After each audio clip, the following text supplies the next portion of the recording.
Welcome back. We are indeed delighted that you have chosen to spend time with us. Oh, we really are. And I'm going to ask you again, okay, what are you putting in your mouth? What's there? I have to admit, I'm sitting here with this amazing Avesa crystalline water. And if you have not yet discovered how amazing the Avesa water system is, at our ShriandCureRadio.com, you'll see that we have a little sponsor there, Avesa Water. Click on it or click on Life Enthusiast Martin Pilea, who will actually be on the show next week as part of our panel. I'm very excited about that. But there is nothing better than amazing water. I actually wake up, Shri, craving good water. Good water is indeed essential nourishment. You know, life is really very simple at its essence. And over the decades, we have overcomplicated, over-technicized, I love that word. It's a Shriism for those of you keeping track. Boy, do I get emails about your Shriisms. Well, the technical revolution, instead of supersizing, we're also technicizing. Technicize me, baby. And what it does is it encourages ever further denial. Yeah. As we detach from the essence of who we are, living creatures. We're not just brains on wheels, you know? Don't tell Ray Kurzweil that. No. We are living essential beings that are expanding our consciousness and finding our way back to unity. Consider that for a moment. We're slapped on the ass when we're born. Now they say they don't do that anymore, Shri. They don't do that anymore. You are dating yourself. Well, let's just say I still have the bruise. Oh, Bobby. So let's look at that symbolically. We leave the union of our mother's womb and we are introduced into a world of harsh lights and a cold environment. Yeah. And we immediately discover a sense of aloneness and separation. And it seems that much of our life is spent trying to knit back together the disparate elements, to introduce our consciousness to unity. Now, I have to say, Shri, that's spoken from the way of someone who has found that. And this brings us back to, when did growing our food become illegal? When did eating healthy become suspicious? Well, check that out. We have literally manipulated the energy and the consciousness. And we guys, I'm talking about the collective planetary thought body, because remember, the collective planetary thought body is the summation of all of the thoughts that are floating on this planet at any one time, and we all have our piece in that. And if you want to know more about that, go to our YouTube channel, and we have a very powerful video about the collapse of the fourth dimension, the planetary thought body.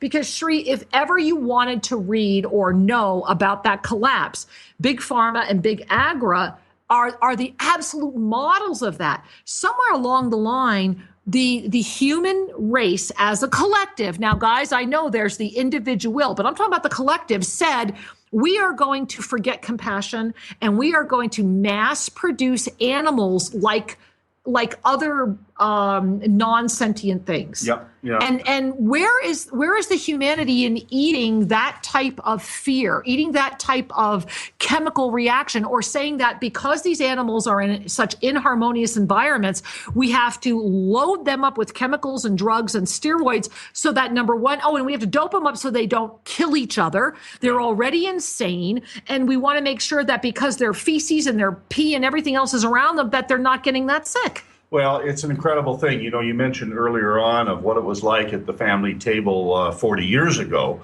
versus today. And one of the things that people need to remember is just because it's common doesn't mean it's right. Just because there's lots of advertising and lots of fast food doesn't mean that's an appropriate choice. It just means it's an easy choice. Yeah. You know, and every time you sit down, convenient. I think the word is convenient. Sit down to a meal containing meat, eggs, or dairy, you're actually dining on known carcinogens, bacteria and contaminants that accumulate in your body and remain there for years. For years. See, that's the key, guys. It's for years. And most people go, oh, no, that can't be true. That's true. These are facts. We're not pulling this out of, thin air. These are facts. Here's a fact from the U.S. Department of Agriculture. 75 million cases of food poisoning annually. 75 million. And this is all due to E. coli. And 5,000 of these annually are fatal. Now, this is just simply due to eating the bacteria. Contamination. Contaminated meat. Right, you're eating contamination. And that doesn't count all the hormones in the meat, all the young boys out there that are growing breasts. Or how about the young girls that are getting their period at 8 years old? It's tipped the balance on what is normal and healthy, and has created a ripple effect of ill. I love that. Just ill. So I think you get it, right? I think if you're listening to our show, I would suspect that you tune into Shree and Kira Live because you already know all of this. So now that we've reminded you and we've thrown some of that out there, and again, click on the links that we have posted at shreeandkiraradio.com and at bbsradio.com. That'll take you to the Katie Couric interview with Jon Stewart on The Daily Show. That will take you to Super Size Me, some of these other documentaries, because they can tell you all the rest of these facts. Absolutely. What we want to focus on is the passionate action and what this has done to our energy, what this has done to our collective consciousness. And how you can enhance your joy, how you can enhance your vitality. Well, you know how I can...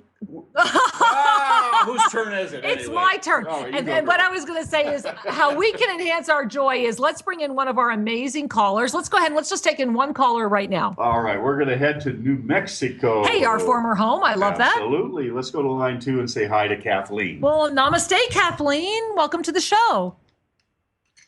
Namaste to you, too. We're glad to have you here. How can we serve you today? Well, I understand that you're doing mini soul readings. We are. And I'm looking to what my future is going to be. Well, I appreciate you asking. You know, I need to share with you, I kind of held my breath for a minute because as you were sharing, one of the things, there's this guide behind you. It feels very much like Archangel Gabriel to me, but that's not the only one there who is whispering behind you saying, you have to ask. And that's why I got quiet for a minute, because what's in your future for you is very much a fork in the road. And there's 2 forks before you. And one of them right now is much more illuminated than the other. However, in your case, it's the one that's not as clear. That's actually the one that will take you where your dreams are. But the bottom line, my angel, is you have to ask. And this Archangel Gabriel is around you right now saying, I will assist you to find the strength, courage, and wisdom to keep asking. And that as long as you make clear declaration to the universe and keep taking the steps and you keep asking, ask for what you want, ask for what you need, and let it come from that sincere place of presence. They're saying 3 months of training, 3 months of action, 3 months of harvest. So that means you've got 9 months where this is all going to come to fruition. And that first 3 months begins the minute you want to begin by carrying that energy of, I will absolutely ask for what I need. I am clear on who I am and clear that my dreams are worthy of being manifested. And so I'm really glad you called today because in a way, this is the garden show. You know, we're harvesting and we're planting and harvesting at the same time. Absolutely. And each and every one of us is moving forward. And that's really the key. Keep on moving. Indeed. So thank you for calling, my love. Namaste. Thank you. Namaste to both of you.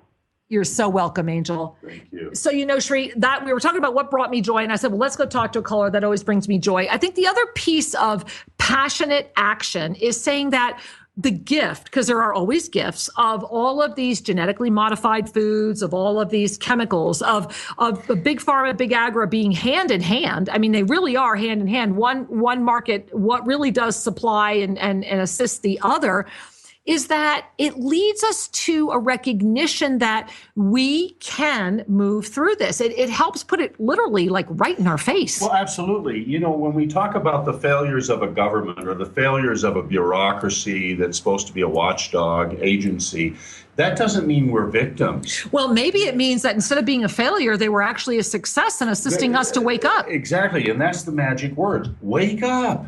I need to post a picture of our parrot because Sri and I are looking at each other. But my Amazon parrot, I have a yellow-naped Amazon named Zodkill of all things, every morning sits in his cage and goes, "Wake up!" Wake up. And I say, I'm already awake. Don't wake up some more. There's no criticism or judgment here. Everybody is where they are. And whether they're, eating Argentine and beef, whether they're just eating greens and sprouts, that isn't the issue. No. The issue is, are you cultivating an ever greater awareness? Are you cultivating an ever greater connection to the fabric of life around you? Is joy bubbling through you? Well, really, and if joy is bubbling through you, it's a wonderful way to bring it up, Sri. If you are bubbling joy, if your energy field is joy filled, if you are consciously awake, why would you ingest? Why would you put into your mouth that which is dead, that which was killed in pain, that which has been filled with steroids? I mean, if you ever look up at the sky and wonder about a chemtrail, why put that chemtrail in your mouth? Because that's exactly what you're doing when you're eating from the big pharma plethora platter, you know? And many times we have to get sick before we get well. Well, that's the human way. And it is. I mean, sick emotionally, physically, spiritually, mentally. Agreed. There's that classic thing of the high cholesterol bacon and eggs diet leading to a heart attack, leading to a wake-up call of exercise and healthy nutrition. Absolutely. And certainly ex-President Bill Clinton is an example. I love that he's vegan. I just love that. You take a look at him today and he looks fit. He looks better than he did. Absolutely. A lot better than he did. And the reality is it's not about his outside, guys. Notice how much happier he looks. There's an energy, there's a passion, because when we're living passionate action, when we're living from our passion, then our passion becomes the energy, our passion becomes our action, and a passionately active person would automatically not even crave that which is less than. And there's an irony here. I want to share something because there is a growing trend toward vegetarianism.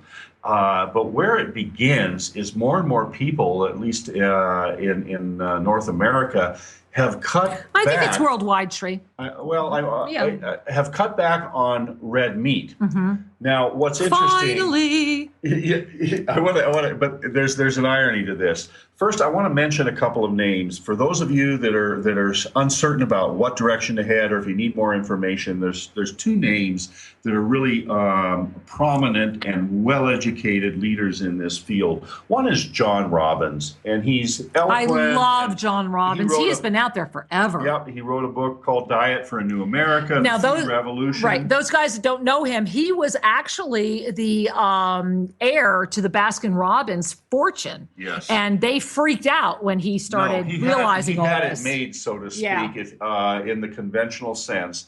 And it gave him a lift to look at the global interconnection. Even 2 years ago, in 2012, the United Nations released a report which stated that unless there was a substantial worldwide diet change that affected how we use agriculture, our environmental conditions would go terminal. Well, and now not only that, Sri, I want to just share that. Isn't it fascinating that with what's happening with climate change, and listen to all the shows we've been doing, go back and listen to all the shows we've been doing. They're actually trying to now lab grow meat. They're now trying to go beyond the animal and just say, well, give me some cells and let's just create this meat. Right. But you mentioned McDonald's and that coming out in the 60s and what happened with the cutting of the rainforest in order to graze beef. And here's a quote from John Robbins that I really love. He says, "The real cause of hunger is a scarcity of justice, not a scarcity of food." I love that. Enough grain is squandered every day in raising American livestock for meat. Enough grain to provide every human being on earth with 2 loaves of bread. Now, guys, if that doesn't invoke passionate action, think about that every day we use enough grain to feed these factory animals. Feed the world. We could feed the world. And there are a lot of folks, and I don't mean to nudge anybody's belief systems, but I have to agree with John Go ahead, Robbins. you got to finish this quote because it's just great. There are many people that talk about, the kind kill. Animals do not give their life to us as the sugar-coated lie would have it. No, we actually just take their lives. No matter what prayer we say to make ourselves feel better about it. We are taking their lives. They struggle and fight to the last breath, just as we would do if we were in their place. Well, imagine if somebody came up to you and said, all these people over here are hungry, and if we kill you, they'll eat. So I'm going to say a prayer and make it okay because you were the last one to walk away. No, seriously, and Sri, before we go any further, I just want to say that this is the one thing that I've really paid attention to down here in Guatemala.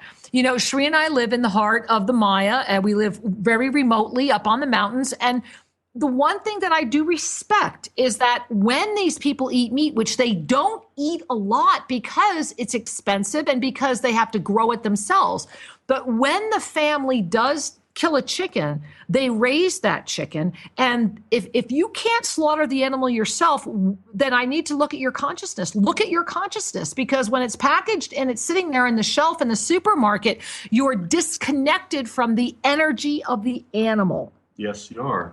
And one of the things that's important to recognize is that food is not just the bulk that you're chewing on. No. Food is intended to be nourishment. And when we become aware and conscious of how we are nourishing ourselves, it becomes really easy to make choices that are healthy.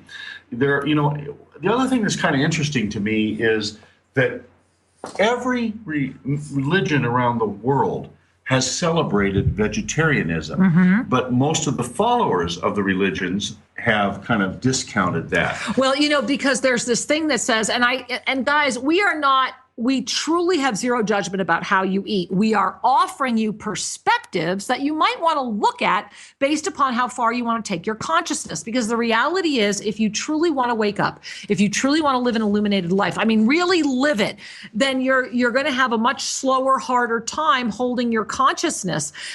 Great quote from the Buddha. To become vegetarian is to step into the stream which leads to nirvana. And I love that quote, because what Buddha is saying is you can always be practicing. You can always be calling in the beauty of the gift. But if you want to live that gift, if you really want to anchor it, how can you have the inconsistency of the energy that's coming into your life? We take the steps to manifest the energy of our illumination. And Sri, speaking of taking those steps, that's part of what we get from our beautiful callers and our listeners who send us emails. So why don't we take that step and take one more caller before we go to a quick break? Absolutely. Well, on line one, we have Star from the Bay Area holding. And welcome back. Namaste, Star. Nice to hear from you. Well, it's my environment has gotten more interesting. That's all I can say. I actually got evicted because I'm too quiet for my household. Okay. I don't know what to say about that. I don't know. I'm kind of speechless. I was served on the 12th, and I still have not been able to recover. I've never heard of such a thing. I pay my rent on time, and to be evicted by my roommates because I'm too quiet. I don't understand what that's about. Well, you know what? I think that they're giving you a gift. You said October. It's not happening. October is now, I guess. Well, I think the gift for you is to realize that the universe is making it clear that you're not supposed to be there. If they think that you're too quiet, then obviously there's an agenda at work that is not compatible with your energy. And so you're being asked to make a choice.